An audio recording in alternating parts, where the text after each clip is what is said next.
In the echoing vastness of a forgotten hangar where dust motes danced in lonely sunbeams, a tiny silver spaceship, no bigger than a child's toy, descended with a near silent hum.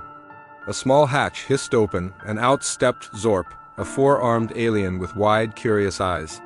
He gazed up at the cathedral-like ceiling, feeling infinitesimally small in this world of giants. His mission was simple: explore, catalog, and understand.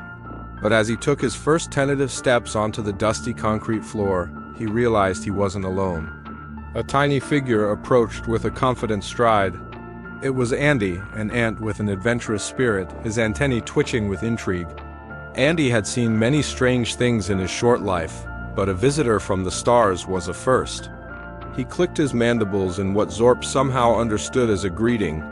An unlikely friendship was forged in that moment, a silent pact between two explorers, one from a distant galaxy and the other from a nearby crack in the pavement. Their first challenge was the sheer scale of their surroundings. To Zorp and Andy, the hangar wasn't just a building.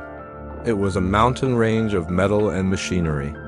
They navigated past colossal wheels that towered over them like skyscrapers and scurried through canyons formed by stacked crates. Every shadow held a potential mystery, every clank of distant metal a possible threat. Cautiously, they ventured deeper into the forest of steel. They found themselves standing before a row of towering behemoths, sleek and menacing, pointing towards the sky. Rockets. War machines of a scale that Zorp's peaceful civilization couldn't comprehend. They were silent, dormant, yet they pulsed with a latent energy that made Zorp's skin tingle and Andy's antennae droop. Andy, ever the brave one, pointed a leg towards the largest of them all, a missile painted with stark, unfamiliar symbols. His message was clear: up. Zorp, though unnerved, couldn't deny the pull of discovery. He nodded, and together they began their ascent. The climb was treacherous. The missile's surface was a landscape of its own, with rivets like boulders and panel lines like deep crevasses. They helped each other, Zorp using his four arms to create handholds and Andy using his incredible strength to pull them over difficult ledges. As they climbed higher, they started to notice the intricate details. Wires, thick as tree trunks to them, snaked across the hull, disappearing into complex panels covered in strange, glowing runes. Zorp pulled out a scanner from his belt, its soft light illuminating the symbols. They were unlike any language he had ever encountered, a complex mix of mathematical equations and what looked like ancient pictograms. Andy, meanwhile, was tapping on a small, recessed button with his antenna, intrigued by its subtle glow. He tapped it again, a little harder this time, trying to understand its purpose. They were so engrossed in their individual investigations, two tiny scientists on the precipice of a monumental discovery, that they failed to notice the subtle shift in the air around them.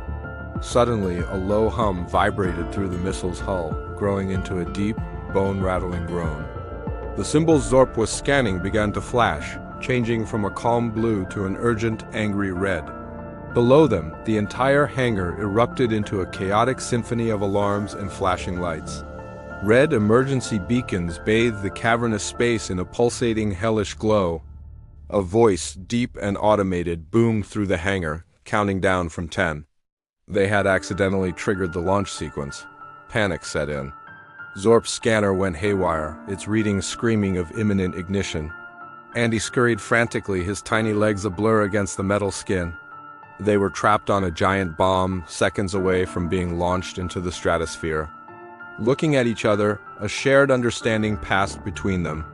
They couldn't give up. Working as one, they raced back to the panel Andy had been investigating. The button he'd pressed was now flashing furiously. Zorp's scanner identified a complex series of inputs required to deactivate the sequence. He chirped a series of commands, and Andy, with his precise antennae, began tapping the corresponding buttons in a frantic, desperate dance. 9, 8. The floor beneath them rumbled violently. 7, 6. Smoke began to pour from the missile's base. 5, 4. Zorp pointed to a final, recessed lever. It was too heavy for one of them alone. 3. Together, Zorp gripped it with all four hands while Andy wedged his entire body underneath, pushing with every ounce of his formic strength. 2. With a final, unified heave, the lever clicked into place. Silence. The alarms cut out. The flashing lights died, plunging the hangar back into its dusty twilight. The countdown stopped. They had done it? They collapsed onto the missile's surface, gasping for air. A moment passed, and then Andy nudged Zorb. They looked at each other, two tiny figures against a massive, silent machine, and shared a look not just of relief, but of pure, unadulterated triumph. Their grand adventure was only just beginning.